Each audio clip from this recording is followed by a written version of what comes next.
First time you heard a rumor about him fucking somebody? Girl, bye.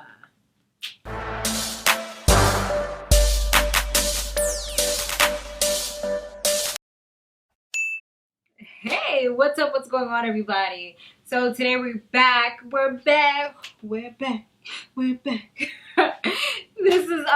doing Basketball Wives. I know it's been a minute since I've been on here. It's just been so much going on, so many ups, so many downs, so many just doing so much, y'all. And I haven't had, honestly, I just was not into watching certain shows that I used to watch before. Everything's kind of changing for me. So I don't know. I just try to stay away from a lot of the negative stuff. But this is one of my shows, and it'll be some inspirational stuff in here. But Love and Hip Hop, I didn't even finish watching. Miami, I didn't finish watching. New York. Well, New York is still currently doing, but I think I have 11 episodes or 10 episodes on my DVR. I got a lot of episodes on my DVR right now, and I don't even know if I'm gonna get to them. I kind of want to do the reunion on the other channel, but I don't know. We'll see if we get to it. But anyway, yeah, so we are here for season 8 of Basketball Wives. As we saw, the main characters, I'm kind of saying it like they're cartoons or something. My glasses are so freaking dirty, I can barely even see. But yeah, the main people, which are Shaunie, Jackie, Evelyn, and Jennifer, Malaysia, and I think I'm forgetting somebody's name. Shaunie, Jackie, Malaysia, Tami, forgot Tami. They're back, Jackie, all of them, they're back. And, that's great because they're all pretty good for entertainment. They all have pretty strong personalities. Shaunie's son, Sharif, he recently, I've seen it on Instagram, he had issues with his heart, so he did have to have an open heart surgery. They gathered up the whole family, headed up north to the doctor. He got surgery, and he's doing well. I'm pretty sure they definitely got the best care possible. I mean, they were flying in a jet and everything else. But at the end of the day, you still got to worry, even though you have all the means, all the funds. Because at the end of the day, death doesn't care about how much money you have. You know what I mean? It helps because you get better care. They're going to make sure that they do everything they can to save you or whatever, because they know, that's going to look bad for them as well. But, at the end of the day, it's you still got to worry about things like that. So Shani said that she was in a dark place for some of that time, which is definitely understandable, especially being a mom myself. Anything's going on with your kids, you definitely become worried about it. And it's hard because you have other children, and you have to kind of put on that smile and kind of be a brave face for them, because if you break down, everything else is going to break down too, So you kind of have to be that strong foundation. But she said that this has definitely brought her family closer. And her and Shaquille, they look like they're really in a really good space. I mean, if I was his woman, I would be like, hold up, wait a minute. Y'all can't be all lovey-dovey, huggy and all that stuff. You know what I mean? They might as well be together from the way that they look so happy. I mean, but at the end of the day, she probably still doesn't trust him. It's we could be friends, but I can't trust you. I don't want to get that close to you for you to be able to hurt me. If we're friends, we can be cool. We can hang out. Stuff like that. But they did seem like they were doing a little bit of flirting, I must say. Anyway, so Evelyn, she's looking even better than she did before. She's really fit and everything.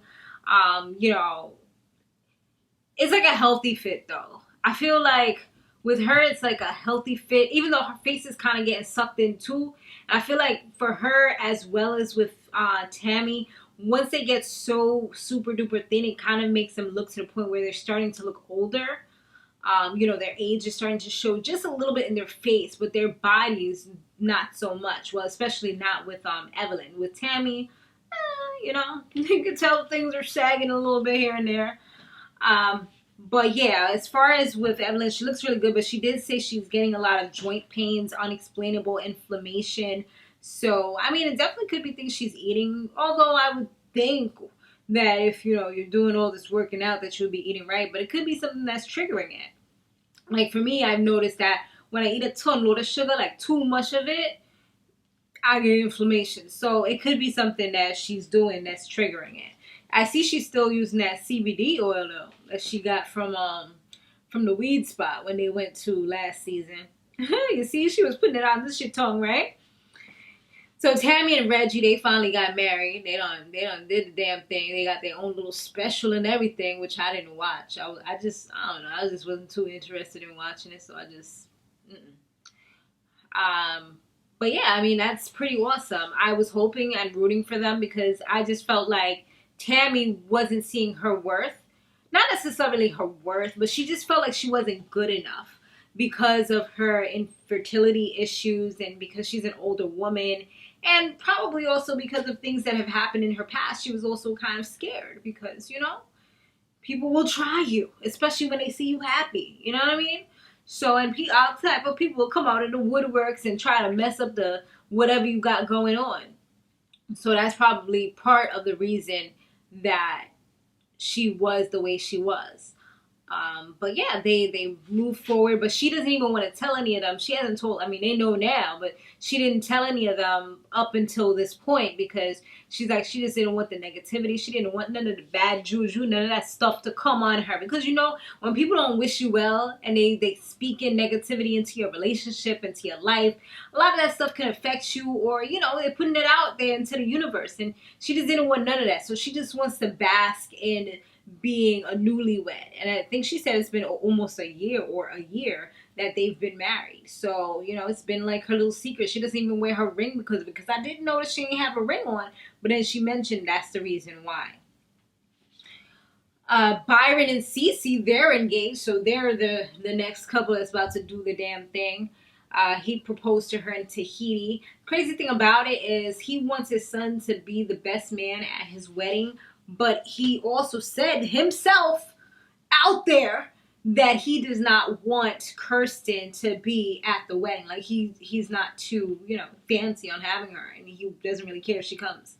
Well, he said he's not particularly, he doesn't particularly want her there. So he was pretty much the one who said it, but Cece already knows, like, just by him saying that, they won't feel like it's her, the one that's influencing him. Well, you know, at the end of the day, it could kind of be, you know, they could have had a discussion off camera, like, yo, make sure you say this so I don't look bad because I don't want her to go. Or, you know, she could have just put certain things into his ear, like, you know what, like, it's been just so negative and this and that. And plus, he sees the mess on TV, so, you know, it could be a little bit of everything, a little bit of his own, seeing it on TV, seeing how she says that he's not doing anything, even though he says that he's reached out several times and she hasn't answered the phone, you know, but they don't say those types of things. People only say bad things that you do. They're not going to say, but he tried to reach out to me and I ain't answer the phone, because now we're transferring that over and we're making ourselves look bad. Nobody wants to make themselves look bad at the end of the day. I was going to put the other person as the villain in the story, you know?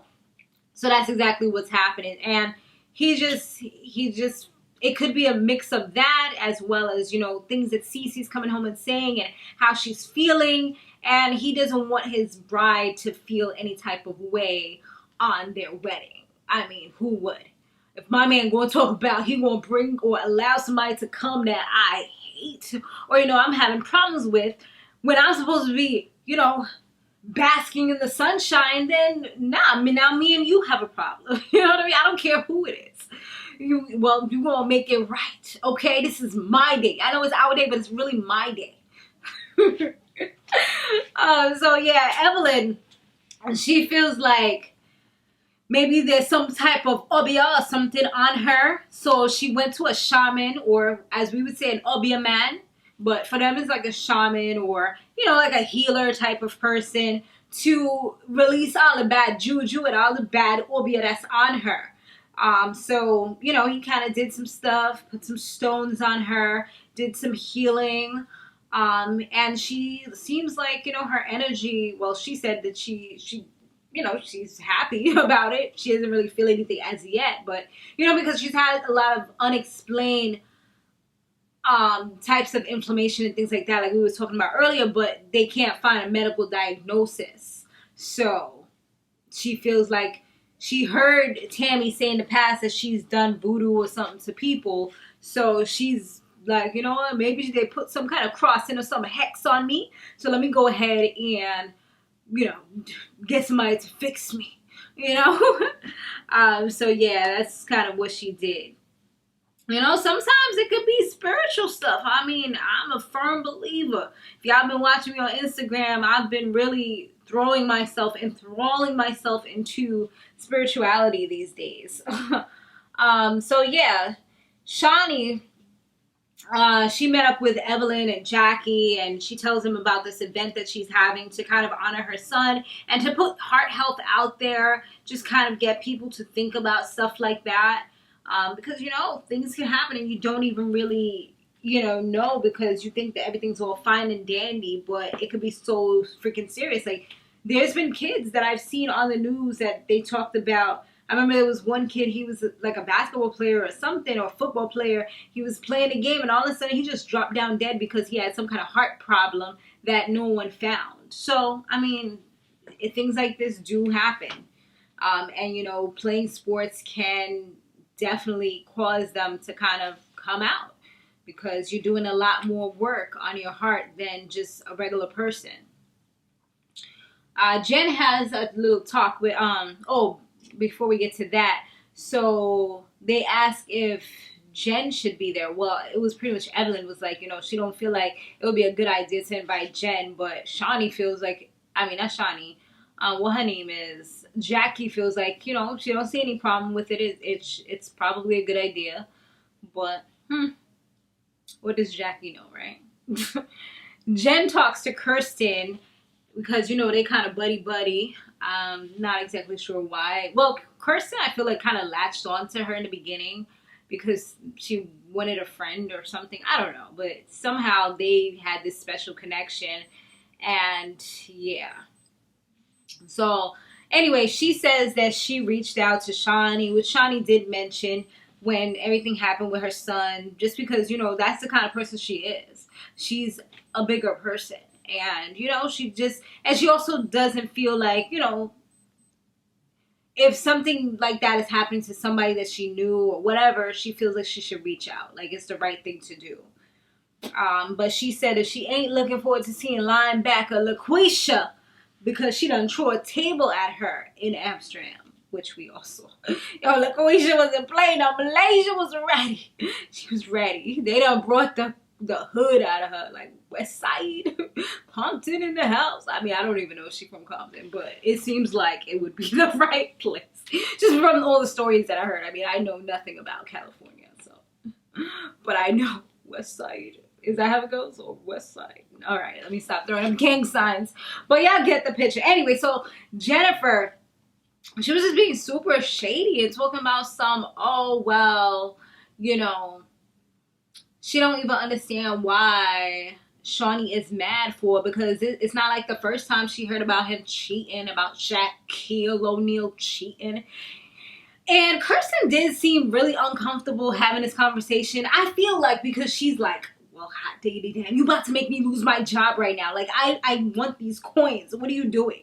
I'm not trying to act like I'm condoning this. Like, she was trying to say little things like, well, you know, her friend is different from other people. You know what I mean? Like, it's like she was trying to be friendly, but also trying to make sure she shows, like, I'm not condoning this behavior, Shaunie. Look at this clip right here, you know? Girl, she even said in the commentary, like, it wasn't okay. You know? she tried to shut that down. So yeah. So yeah, then it was time for the party and everything, the event. Not even party, but event. That's what the classy folks say. It's not a party, it's an event. So yeah, it was time for the event, and oddly enough, Kirsten and Shani had the same dress on. She's like, you know, I said come in red dress, not my red dress. You know what I mean? So yeah, as they came in, you know, the same dress or whatever. It was so far so good. Cece was there, you know, all the girls in them was there. Tami came literally for like 5 minutes. I mean, they could have edited it out or whatever, but she said she was coming to show her face, She came, she showed her face, gave a little hug, showed that she was there. I'm here, I care, and I'm out. You know, I don't want to be in the mix of anything. Nobody can say I said anything if they don't see me. If I'm not here, I'm not in it. You know, my name is Ben and I am in it. Something like that, you know, whatever the saying goes. But yeah, so she was out. I mean, I get the point though, but I mean, for me personally, I don't think I would get dressed up, come out my house all the way over there. I mean, for that, I could just tell somebody to put me on FaceTime. You know, you see my face, I'm here. You know, I'm in the event. They have me on the phone in the event, I'm here. As opposed to, you know, getting dressed up, going all the way over there, coming, and then leaving. Like, I don't know. Like, for me, it would just be a waste. I mean, unless she did something after. Maybe her and her husband went on a little, you know, out to eat or something. You already got a nice dress on. You know, unless it's just, you know, take pictures for the press and say you were there. I mean, I don't get it. Anyway, I guess there's some logic to it somehow, some way. Yeah. So Malaysia, she hears a story about, you know, Cece and Kirsten later on, and she feels like Byron probably didn't say the things that she heard that he said. Kirsten seems like she was deeply hurt by the rumor, by what she heard through Evelyn that Cece had said, which is pretty much that he doesn't want her at the wedding. And Malaysia kind of doesn't believe it, but Malaysia wants everybody to get back together. So she's like, there has to be some kind of come together because this isn't right. You know, we're all family at the end of the day. And, you know, it is true because if it wasn't for this show, they probably wouldn't be in this mess because that's how everybody got to see each other's true colors. I feel like Cece expected them to be like this, and Kirsten kind of spread her wings and wanted to network and get to know the women and kind of spread out her circle a little more. She didn't want to be so close to her. Plus, at the time, Cece was the butt of the joke, so who wants to hang out with the person that's the butt of the jokes? But I feel kind of like Malaysia doesn't really see that. Like, I don't know. Like, I kind of feel like she might be kind of blaming Cece a little bit for certain things. It almost seems like she's closer to Kirsten. It's like she's trying to stay out of it, but I still feel like she's a little closer to Kirsten for some reason. Anyway, so that was Evelyn being a bit messy because Evelyn was the one who spread that out. Kirsten also was messy because Kirsten went to Shani, but I think she was also trying to save her own behind and made sure she told Shani the things that Jennifer said to her. She was probably like, you know what?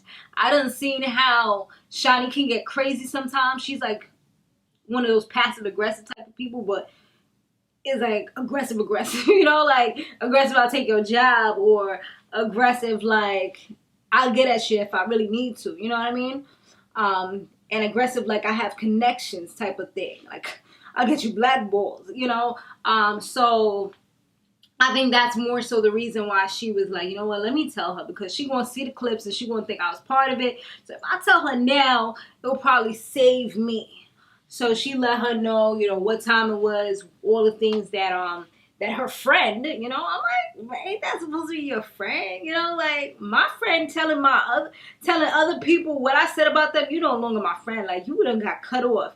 I don't care if you friends with my arch enemy, but you got to make sure I'm not in the midst of your conversation. Like you got to shut that shit down if somebody's talking about me. You know what I mean? Like, you don't add to it, and you definitely don't go back and say what I said. You know what I mean? Like, yeah. So that's pretty much what she did. She went over there and she done told everything. Like, oh well, she pretty much didn't have any. She said that she don't understand why you so mad because it was broadcasted, it's everywhere, and you know Shani got offended because right now she's cool with him. So she's like, you know, if you disrespecting my kid's father, you disrespecting me and you disrespecting my kids. Like, nah, I don't play with my kids. So she started making a big scene and she was just like, she rounded up the crew, all the kids. She was like, yo, we out. She was like, Sharif, get them. We out of here. And she done had people holding the umbrella for her and she was out into her limo or, you know, whatever special car she had. She wasn't playing that. You know, she even said it like, I don't play about my kids. you know. And plus, you know, her son can't be seeing her get crazy and all that. So, you know, it was best for her to leave. Actually, they should have got them to leave, not her. You know, like, you're the main event. You know, this is about you. This is your thing that you're throwing and you're leaving. Like, you should have had them leave. But I guess she just didn't want to make a super big scene. Although you did kind of make a scene when he was leaving. I don't know. I'm trying to just get some, like, I always try to make logic or get some logic out of a situation. So yeah, and Jennifer was just sitting there with her friend that came with her with a black dress on, like they going to a funeral, talking about, everybody's leaving. I kind of can't understand why. Hey, girl, she came in looking mad conniving, mad evil, mad sneaky on some. I'm here. Like, girl, what you doing? You being mad extra right now. Mad extra. So, yeah. After that, Jackie ends up telling her, like, did you tell Kirsten something? Did you say something about, oh, she pretty much said it, like, you don't understand why she's mad? So, at least now Jennifer knows why everything went the way it went. You know, why things went left as soon as she walked inside the building. You know, so we'll see what happens, y'all. To be continued. Thanks for watching. Stay fabulous, live free, and soar limitless. I'll see y'all on the next one. Later.